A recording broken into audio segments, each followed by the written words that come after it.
warahmatullahi wabarakatuh. Selamat siang semua, dan selamat siang Ibu. Selamat siang, Mbak. Perkenalkan, nama saya Anissa Putri Zauhara. Saya merupakan mahasiswa jurusan Manajemen Penilaian Properti di Departemen Ekonomika dan Bisnis Sekolah Vokasi UGM.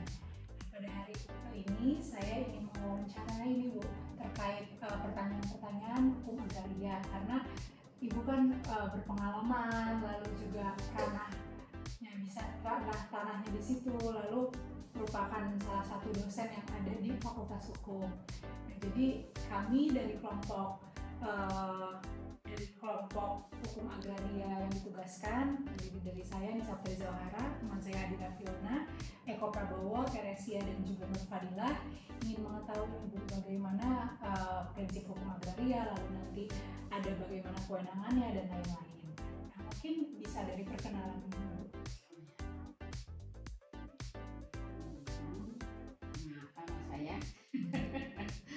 Saya Ani Anjarwati ya, saya dosen khususnya hukum agraria, dan kebetulan juga saya sebagai ketua Departemen Hukum Agraria Fakultas Hukum.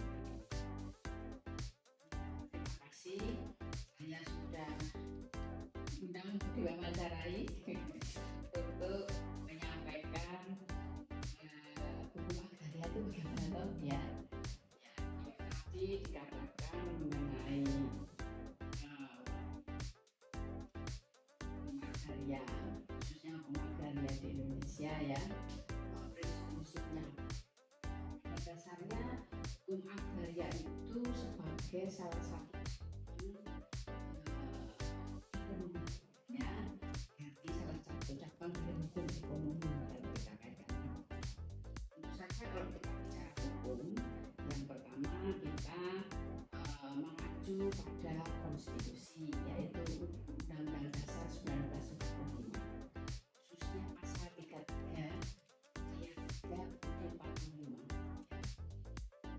bahwa di sana dinyatakan bahwa bumi, air, ruang angkasa serta kekayaan alam yang ada di dalamnya itu dikuasai oleh negara. Tujuannya untuk sebesar-besar orang rakyat. Pasal 33 ayat 3 UUD 45 di dalam konstitusi, di sana di bawah tentang ekonomi ya, tentang ekonomi khususnya ya. Tentu saja juga mengatur juga prinsip-prinsip di dalam prinsip ekonomi nasional seperti yang tercantum di dalam pasal 33.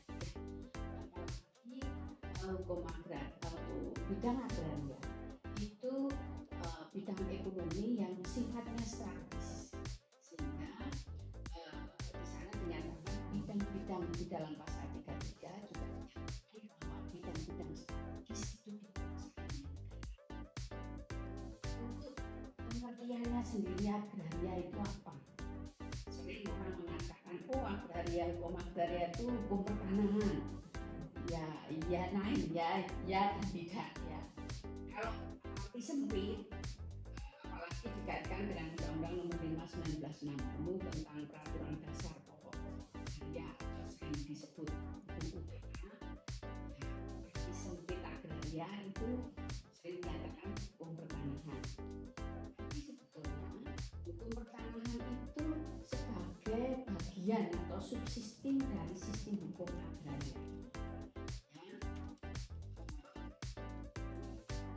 Agraria itu ruang lingkupnya itu bumi, air, ruang angkasa, dan di dalamnya.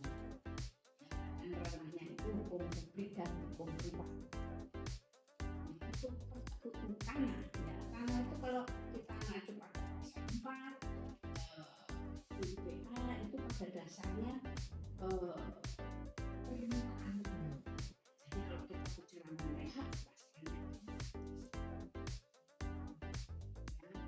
lanjut, kalau kita bahwa mempunyai hak atas tanah itu juga benar tidak personal juga seperti air, tapi batas tertentu sesuai dengan sifat haknya. Jadi terbatas kantor berarti ruang lingkup agraria. Hukum pertanahan itu hanya sebagian hukum subsisting hukum agraria. Oleh karena itu hukum agraria itu sering dikatakan sebagai kumpulan peraturan bidang-bidang hukum seperti hukum pertanahan, hukum pertanahan di awalnya jelas, hukum sumber daya air, kemudian kawasan pesisir dan pulau-pulau kecil, kemudian pertambangan, baik pertambangan mineral dan batu bara, minyak dan gas bumi, panas bumi, ya, termasuk sumber daya air, dan termasuk juga ruang angkasa. Kalau kita bicara ruang angkasa itu karena konvensional itu ruang udara, tetapi untuk angkasa kita memang mempunyai hak dan itu dengan penggunaan ruang udara dan ruang angkasa kaitannya dengan spektrum frekuensi elektromagnetik yang menambah di udara dan di ruang angkasa untuk sebagai transmisi untuk telekomunikasi. Ruang angkasa itu nilainya spektrum frekuensi ini itu nilainya sangat ekonomi tinggi dan sangat strategis, dan itu sebagai sumber ekonomi yang tidak akan pernah habis, Jadi selama penduduk Indonesia itu ada, semakin apalagi sekarang kita ya toh, mau tidak mau membutuhkan spektrum frekuensi. Itu nilainya tinggi sekali ya. Sebagai gambaran singkat mengenai bedanya atau hukum agraria dan hukum pertanahan. Terima kasih. Mungkin tadi pertanyaan yang kedua sebenarnya sudah dijawab antara perbedaan hukum agraria dan juga pertanahan. Tadi yang saya bisa highlight, agraria itu cakupannya lebih luas ya, Bu. Sedangkan pertanahan itu hanya di permukaan bumi gitu, teman-teman. Nah, mungkin pertanyaan selanjutnya ini kita lebih agak dalam. Tadi kan udah disinggung juga pasal 33 dan lain-lain. Nah, hukum tanah di Indonesia hingga saat ini menjadi bagian pada Undang-Undang Agraria Nomor 5 Tahun 1960. Nah, menurut Ibu, apakah undang-undang tersebut dari pasal yang telah disebutkan masih relevan untuk dilaksanakan dengan situasi saat ini? Mengingat undang-undang tadi kan sudah lama terbitnya ya, Bu, tahun 1960, sedangkan sekarang sudah di 2023, hampir puluhan tahun. Ya, untuk UUPA ya, terutama Undang-Undang Nomor 5 1960, walaupun itu lahir tahun 1960, tapi pada dasarnya itu masih aktual. Kenapa?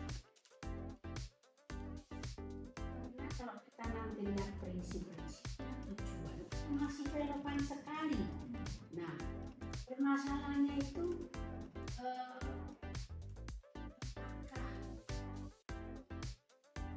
pelaksanaannya itu tujuan dan asas-asas tidak dilaksanakan. Kita lihat misalnya untuk jadi yang dibutuhkan itu prinsip atau asas yang ada di dalam UUPA, termasuk tujuan. Contohnya misalnya kalau asas atau prinsip asas tanah pertanian dikerjakan secara aktif sendiri oleh pemiliknya. Artinya apa itu? Artinya tanah pertanian untuk petani. Ya toh?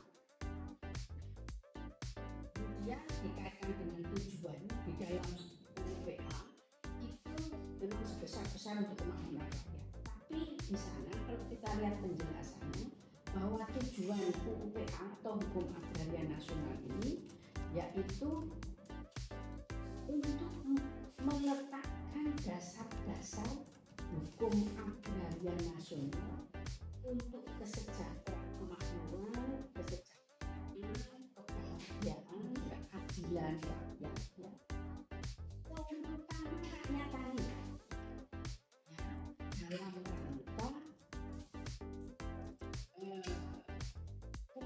dan kesejahteraan rakyat semuanya.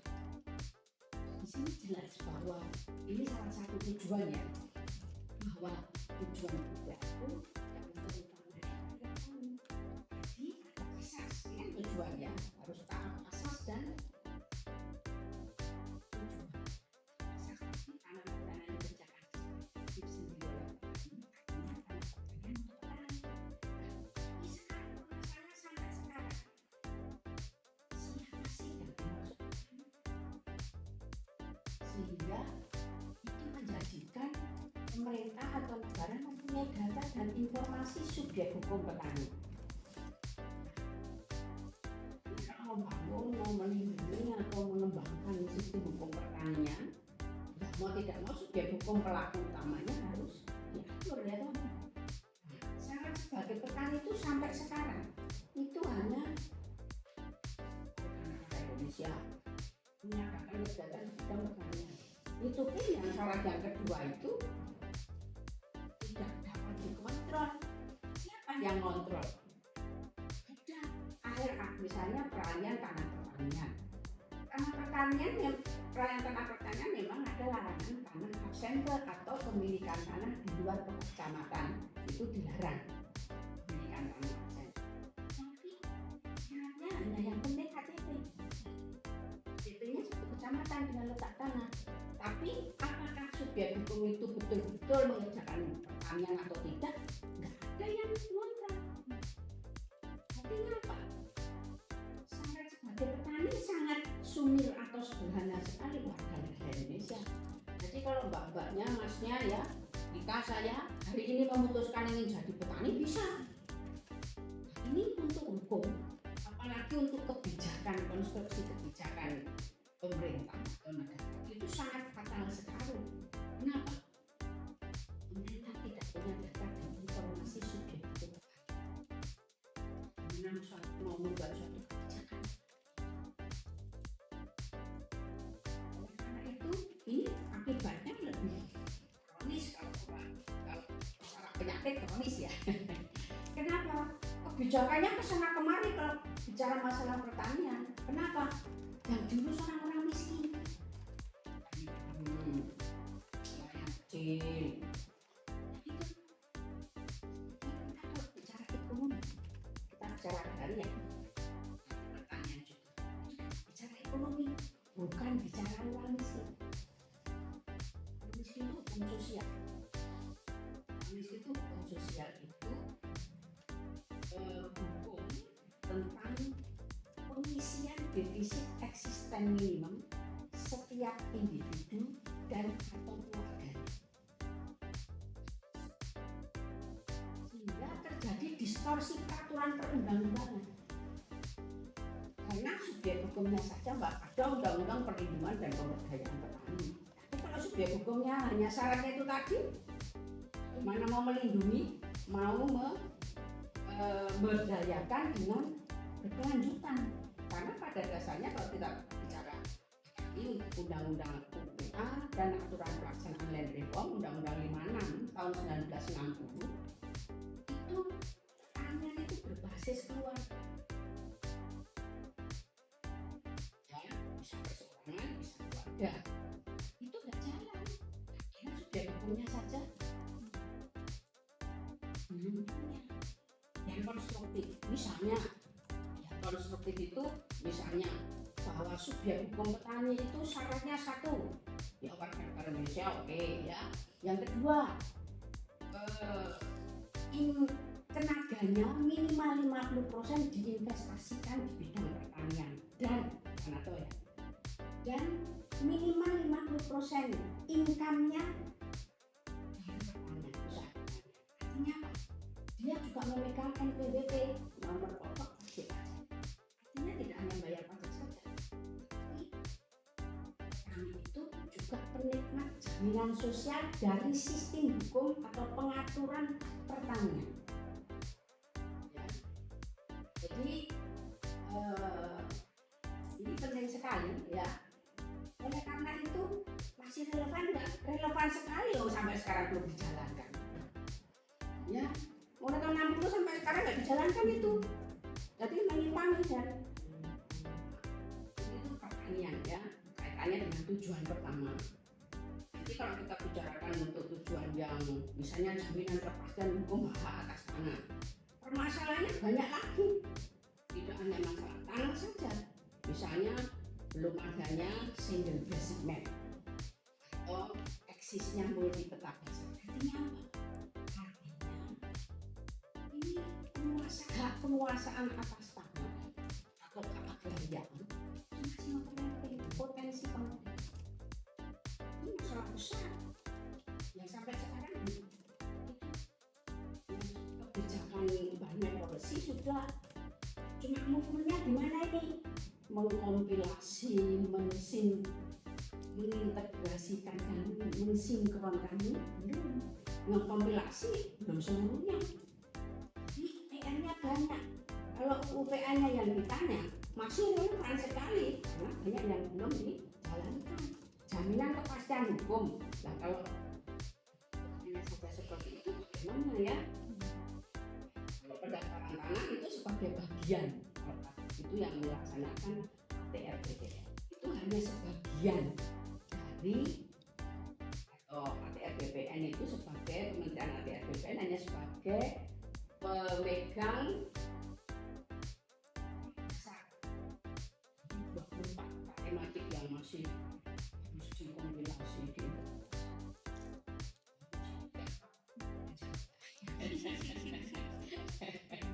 mulai serius kalau terpikir.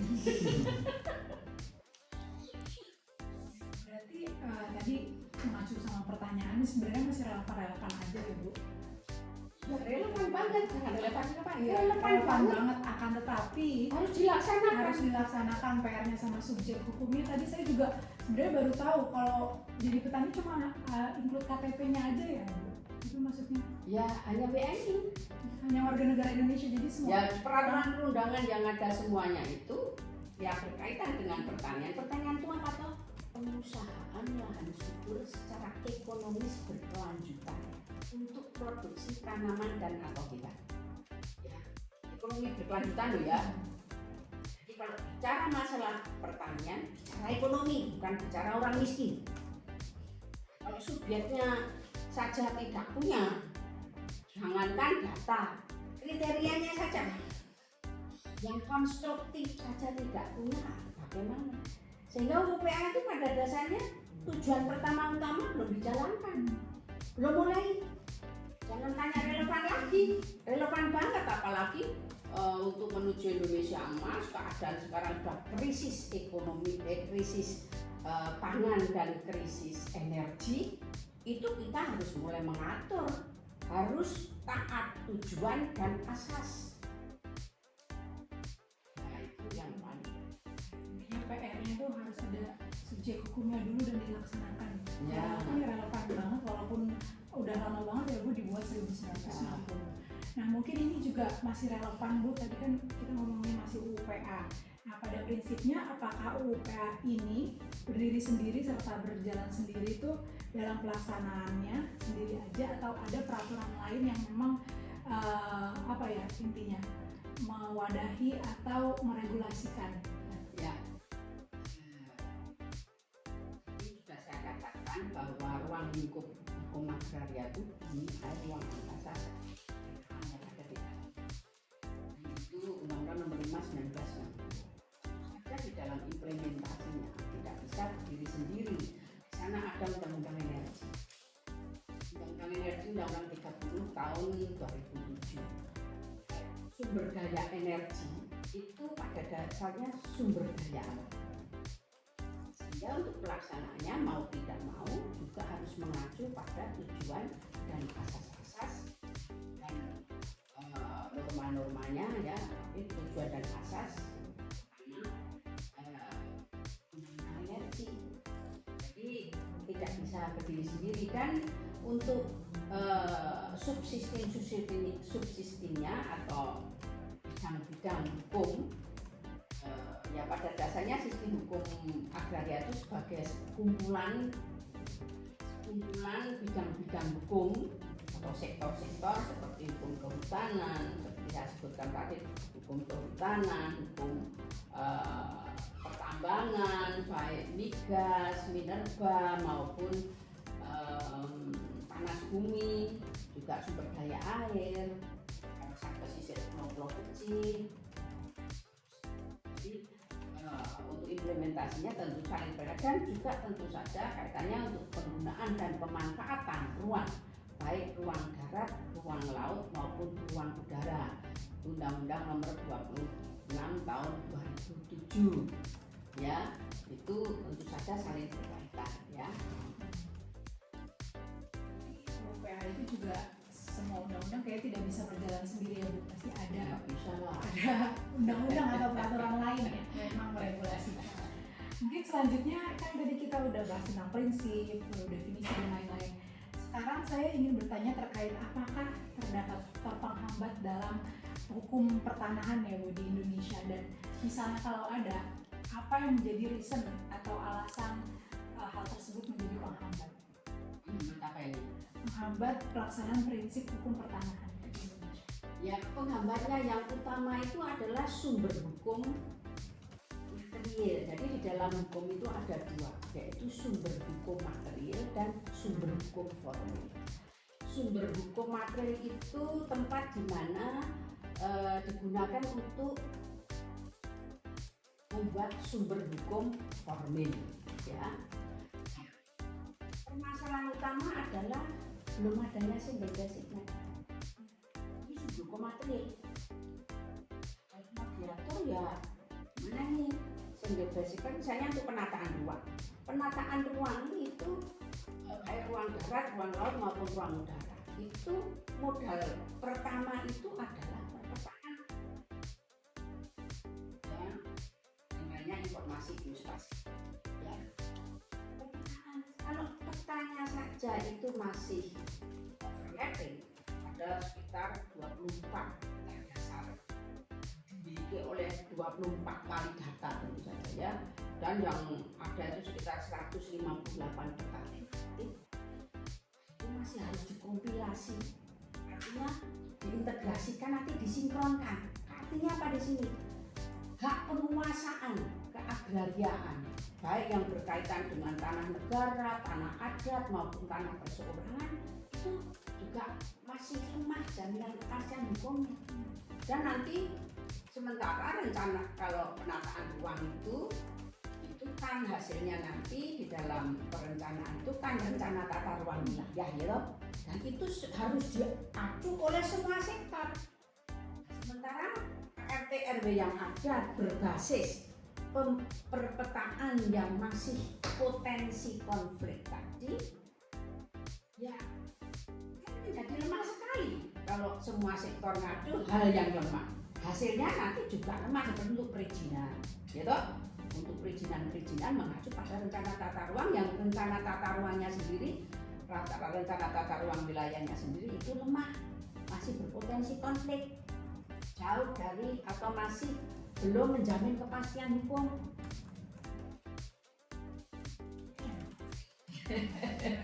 Tadi penghambat-penghambatnya salah satu itu yang pertama ya. Habis itu seperti teori domino, ini lemah semua ya, sehingga hukumnya pun juga harus direkonstruksi, kemudian ditafsirkan kembali peraturan perundangannya dan diciptakan yang baru berdasarkan konsep berkelanjutan.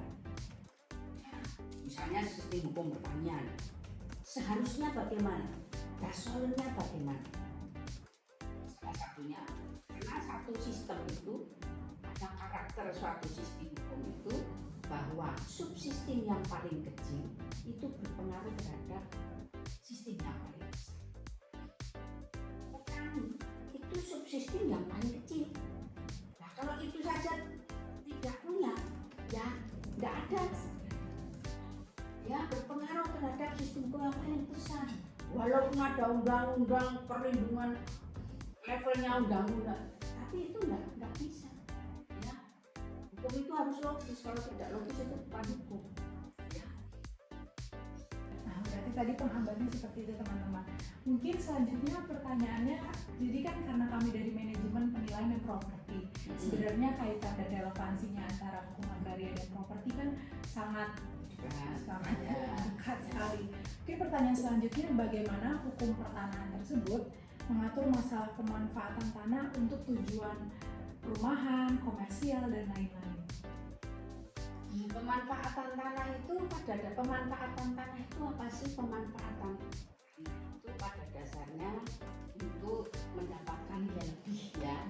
Sebelum kita bicara pemanfaatan, tentu saja dikaitkan dengan penggunaan tanah.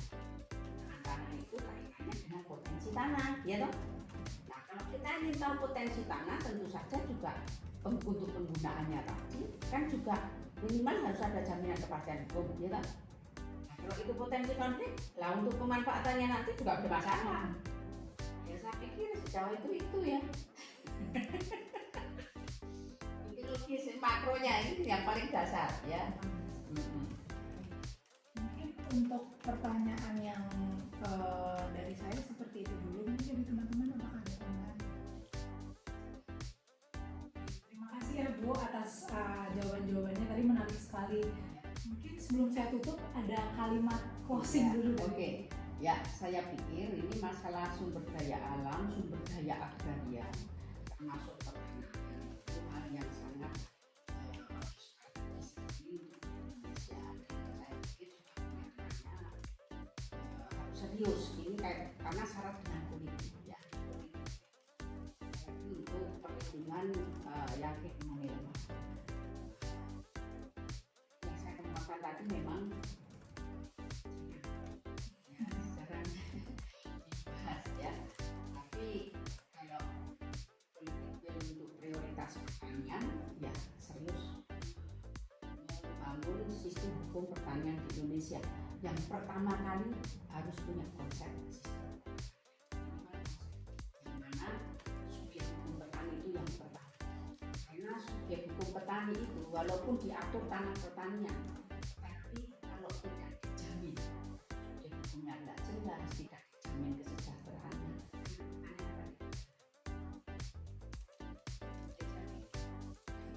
Terima kasih banyak. Ya. Mungkin sekian yang dapat saya